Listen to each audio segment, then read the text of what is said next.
በኋላ እግዚአብሔር አለ። ለእግዚአብሔር ዘመን የለውም፣ አይቆጠርለትም። ቀዳማዊውም ዳህራዊውም እሱ ስለሆነ መጀመሪያው መጨረሻው እሱ ስለሆነ ለእግዚአብሔር ዘመን አይቆጠርለትም። ለሰው ግን ተቆጠረ። ፀሐይ መቁጠሪያ ናት፣ መዓልትና ሌሊት ጨለማው ብርሃኑ መቁጠሪያ ነው። 1 ቀን 2 ቀን 3 ቀን እያለ እየቆጠርን ዛሬ 7518 ዓመተ ዓለም ደርሰናል፣ እየተቆጠረ ማለት ነው። ስለዚህ በ5 ቀን ተኩል በ5 ዕለት ወንፈቃለ ዕለት ወለድ መወለድ ተወለድከ የመድኃኔዓለም ያለ እንዴ አይገርምም? 5500 ዘመን ሲፈጸም ከልጅ ልጅ እወለዳለሁ። ኧረ ማናት የልጅ ልጁ? የአዳም ልጅ ማናት? ድንግል ማርያም። ለዚህ እኮ ነው ጠቢቡ ሰሎሞን አሐቲ ይእቲ ለእናቷ ለሔዋን አንዲት ናት ያለ ከልጅ ልጅ ስላለ ከልጅ ልጅ ተወልጄ አድንሃለሁ። ድንግል ማርያም ገና ሳትወለድ የልጅ ልጅ ተብላ ስም ወጥቶላታል። ወለቶሙ ለነቢያት ያላት ለዚህ ነው ዋዳቶሙ ለነቢያት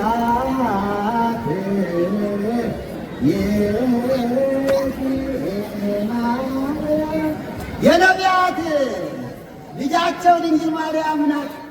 የሁሉ ልጅ ናት። የአዳምና ሔዋን ልጅ ናት። የነቢያት ልጅ ናት። የሁሉ ልጅ ናት። የነገሥታት ልጅ ናት። ከልጅ ልጅህ ተወልጄ አድንሃለሁ፣ እሰቀላለሁ፣ በመስቀሌ አድንሃለሁ፣ በመስቀሌ ተሰቅዬ አድንሃለሁ ብሎ ተስፋውን ነገረው። እቺ ተስፋ ናት፣ ለልጅ ልጅ ያለችው ቃል ናት። አንቺቱ ተስፋው ለአዳም፣ የአዳም ተስፋ አንቺ ነሽ። ከገነት ተሰደደ ጊዜ ተስፋ አንቺ ነሽ። ዛሬ የአዳም ተስፋ ተወለደች። እንኳን ደስ ያላችሁ። የአዳም ተስፋ ዛሬ ተወለደች። የሔዋን ተስፋ ዛሬ ተወለደች። እግዚአብሔር ለአዳምና ለሔዋን ቀጠሮውን ረዘም አደረገው 5500 ዘመን። ለምን ያስረዘመው? እሱ ወደዚህ ዓለም ስለሚመጣ እሱ ወደዚህ ዓለም ከመጣ በኋላ ይህ ዓለም የሚቆይ 2500 ነው።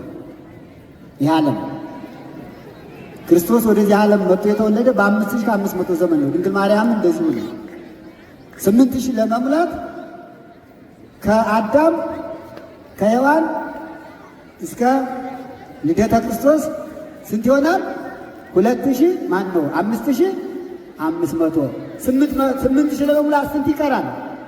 2500 ይቀራል።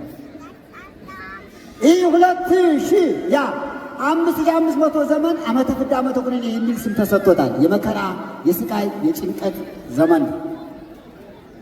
ይህ 2500 ዘመን ግን የዓመተ ምሕረት ይባላል ስሙ። ዛሬ የምሕረት ዘመን፣ ዘመነ ሥጋዌ፣ ዘመነ ወንጌል፣ ደስታ፣ ሁሉን ነገር ያገኘንበት፣ ክርስትና ልጅነትን ያገኘንበት የተጠመቅንበት ዘመን ስለሆነ 2500 ዘመን ወደፊት ቀጣዩ ረጅም ስለሆነ መንግሥተ ሰማያት ገብተን የምንኖርበት ዘመን ስለማይቆጠር ይሄኛውን አሳጥሮ ያንን አስረዘመው እግዚአብሔር።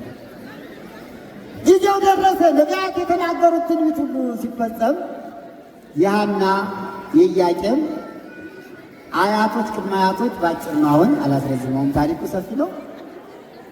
ኢያቄምና የሐና ቅድመ አያቶቻቸው የድንግል ማርያም አያቶቿ ጳጥሪቃ ቴክታ ይባሉ ነበር ይላል። ጳጥሪቃ ወንዱ ነው፣ ቴክታ ሴቷ ነው። በጣም ባለጸጎች ነበሩ፣ ሀብት ነበራቸው። የጋማው የቀንዱ ሀብት ንብረት፣ የወርቁ የብሩ የወንዱ የሴቱ አገልጋይ ብዙ ሀብት ያላቸው በዚህ ዓለም ከነበሩት ሰዎች ሁሉ በዚህ በኢየሩሳሌም ከነበሩት ሰዎች ሁሉ በሀብት አንደኛ ተብሎ የሚነገርላቸው ጳጥሪቃና ቴክታ ናቸው። ታዲያ ወርቁ ብሩ ሁሉ ነገር አለ። አንድ ችግር ነበረባቸው። ሌላ ችግር ይኖራል እንዲህ ምዕመናን እስኪ ያስታውሱ። አንድ ሰው ባለ ሀብት ከሆነ ወርቅ፣ ብር፣ የጋማ የቀንድ የቀንድ ሀብት ንብረት ካለው ሀብታም ነው አይደል? ሙሉ ሀብት ነው። ሙሉ ሀብት ነው። ሰው ሀብታም የሚባል ምን ሲያሟላ ነው? ሀብት ኑሮት ልጅ ሲኖረው ሙሉ ሀብታም ይባላል። እነዚህ ሁለቱ ባለጠጎች ልጅ ስላልነበረባቸው አንድ ድህነት ነበራቸው፣ የልጅ ድህነት ማለት ነው። እዚያ ላይ ያዝኑ ነበር። ሲያዝኑ ሲያለቅሱ ፓትርያርኩ ገንዘቡን አይቶ ምን ያደርጋል ልጅ የሚወርሰው ስለሌለ ብሎ አዘነ። ባለቤት ተግታ ከሌላ ብትወልድ ምን አለ አለችው። በፍጹም እግዚአብሔር አንድ ያደረገውን ሰው አይለየውም የሚል ሕግ ወደፊት እንደሚሰራ እግዚአብሔር ገልጾለት ከአንቺ በቀር ወደ ሌላ ሴት አልሄድም አለ። ወደ አውራ ያዩ ይላል። ነጭ እንቦሳ ከበረታቸው ወጣ። እንቦሳይቱ እንቦሳ እየወለደች እስከ 6 ሲደርሱ ስድስተኛይቱ ፀሐይ ጨረቃን ስትወልድ አይተው ለሕልም ተርጓሚ ሂደው ቢነግሩት ደጋግ ልጆች ትወልዳላችሁ ብሎ መለሳቸው። ከዚያ በኋላ እያዘኑ ሲኖሩ በሕልሙ ምክንያት እግዚአብሔር አምላክ ፈቀደና ቴክታ ሴት ልጅ ወለደች ይላል። የኤሜን አለቻት ረከብኩ ስለቴ ሄሜን ደርጌን ደርቴ ቶና ሲካር ሐናን ማን ነው ሄርሜላ ሐናን ወለደች። ሐና ለኢያቄም ሚስት ሆነች። ሁለቱ በአንድ ላይ ሲኖሩ አሁንም ችግር ተፈጠረ። ልጅ አልወለዱም፣ መካኖች ሆኑ። አሁንም እነሱም በጾም በሐዘን በጸሎት ሲኖሩ ሕልም አዩ። ሐና ሕልም አየች፣ ኢያቄም ሕልም አየ። ያን ሕልማቸውን ለተርጓሚ ነገሩት። ደግ ልጅ ትወልዳላችሁ አላቸው። እዚህ በኋላ ሲያዝኑ ከቆዩ በኋላ ሐና ብዙ አዘነች፣ ብዙ አለቀሰች። ለእኔ ልጅ የማሰጠኝ ለምንድን ነው ብላ እግዚአብሔር ለመነች። ጊዜው ሲደርስ እመቤታችን በፈቃድ አምላክ በብስራተ መልአክ ነሐሴ 7 ቀን ተጸነሰች። ግንቦት 1 ቀን ተወለደች።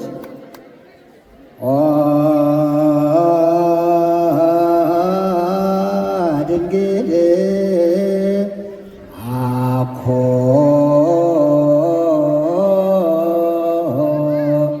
በፍትወተ ደህነስ የተጸነስኪ አላ ሩካቤ ዘበሕግ እምሃና ወኢያቄም ተወለድሽ ዛሬ ግንቦት 1 ቀን ድንግል ሆይ በፈትው ጽነት በፈቃደ ሥጋ የተጸነስሽ አይደለሽም። አላ በሩካቤ ዘበሕግ ማና ወኢያቄም ተወለድሽ ብዙ ተባዙ ምድርንም ሙሏት ብሎ እግዚአብሔር ለአዳምና ለሔዋን በፈቀደላቸው በሚገባው ጋብቻ በሚገባው ሥርዓት በሩካቤ ከኢያቄምና ከሐና ተወለድሽ እንጂ ብሎ ልደቷን ሊቁ ይገልጸዋል። ኢያቄምና ሐና በአንድ ላይ ሲኖሩ እግዚአብሔር አምላክ በማኅፀን የተጸነሰችው ጽንስ ታምራት ማድረግ ጀመረች። ድንግል ማርያም አጭሩ ዕውር አበራች፣ ሙት አስነሳች፣ ድውይ ፈወሰች፣ ጋኔን አወጣች። ማን? ሐናና የጸነሰቻት ልጇ ድንግል ማርያም። ኢያቄምና ሐና ድንግል ማርያም በጸነሱ ጊዜ በጣም ሸምግለው ነበረ። ታድሰዋል፣ ወጣት ሆነዋል። ጽንስኪ መራረቂት ወላረጋዊ ከብካቡ ተታደሰ ብኪ እግዚአብሔር ምን ተውም ይላታል። ሐና መጽነስሽ እኮ አንቺን ባልቴቲቱን አረጋዊ ኢያቄምን አደሳችሁ፣ ወጣት አረጋችሁ። ከዕለታት በአንድ ቀን የሐና ያጎቷ ልጅ ሳሙናስ የሚባል ሞተና ሐና ልቅሶ ተጠራች። ወደ ልቅሶ ሄደች። ልቅሶ ወዳ እመቤታችን እንደጸነሰች እየዞረች ስታለቅስ እንዲህ እያለች ወንድሜ እያለች እንዲህ ስዳስሰው ጥላዋ ሲያርፍባት የሞተው ተነሳ። በእናቷ ማኅፀን ሆና ሙታ አስነሳች። የተወለደችበት ዳረ ሊባኖስ ስለሆነ ወደዚያ ለመሄድ ነው ይህን ያመጣሁት። ከዚያ በኋላ በዚያ ጊዜ የነበሩ አይሁድ በእናቱ ማኅፀን ጽንስ የነበረ ጽንስ ሙት ያስነሳ ሲወለድ እንደምን ያደርገናል? እንግደላት ብለው ሐናን በድንጋይ እንቅጥቅጣት ሲሉ የእግዚአብሔር መልአክ መጣ። ኢያቄም እነዚህ ክፉዎች ሊጎሏት ነው፣ ዛት ወደ አዳ ሊባኖስ ሂዳለውና እዚያ አድባረ ሊባኖስ ዛሬ እዚያው ጉባኤ ይደረግ ነበር በየዓመቱ። ዘንድሮ ከዚህ ሆኗል። ወደዚያ ይዛት ሄደች። እዚያ በኋላ እዚያ ወለደቻት። ትወፅእ መራትም ሊባኖስ ሙሽራይቱ ከሊባኖስ ትወለዳለች ብሎ ሰሎሞንም ተናግሮ ነበረና እመቤታችን ሐና እመቤታችን ጸንሳ ተሰደደች። ይህ ስደት መቼም በየቦታው አለ። ልጇ በቤተልሔም ተወለደ። ከየት መጣ ነው የወለደችው? ከናዝሬት ተነስታ መጣ። ከሰሜኑ ተነስታ በየት ወለደችው? በደቡብ። ድንግል ማርያም ደግሞ እዚህ ኢየሩሳሌም የኢያቄምና የሐና ቤት እዚህ ነው ያለው። ከተነስታ ወደው እሷ የት ተወለደች? ሊባኖስ ሰሜን ነው። ሊባኖስ ሰሜን ነው ተወለደችበት። ሰሜን እስራኤል አያችሁ። ልጇ በደቡብ ተወለደ፣ እሷ በሰሜን ተወለደች። መጀመሪያ እሷ ሰሜን እስራኤል ሊባኖስ ተወለደች፣ ልጇ ደግሞ በደቡብ ቤተልሔም ተወለደ ማለት ነው። ሁለቱም በስደት ነው የተወለዱ። ለምን?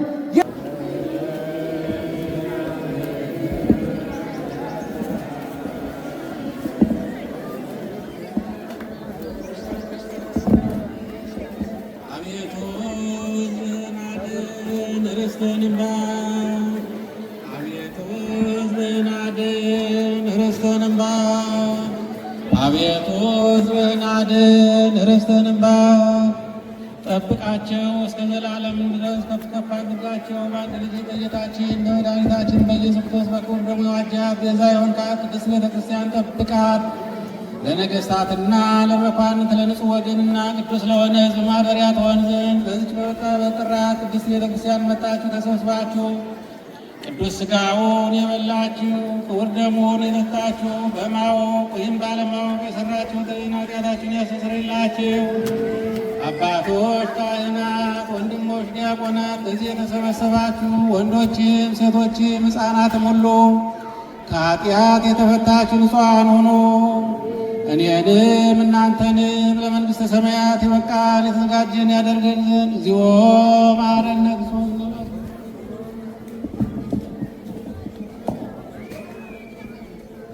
በዛለፈ ስሬት ወበዘይመጽእ ቅበት በእንተ እግዝእትነ ማርያም መሐረነ ክርስቶስ።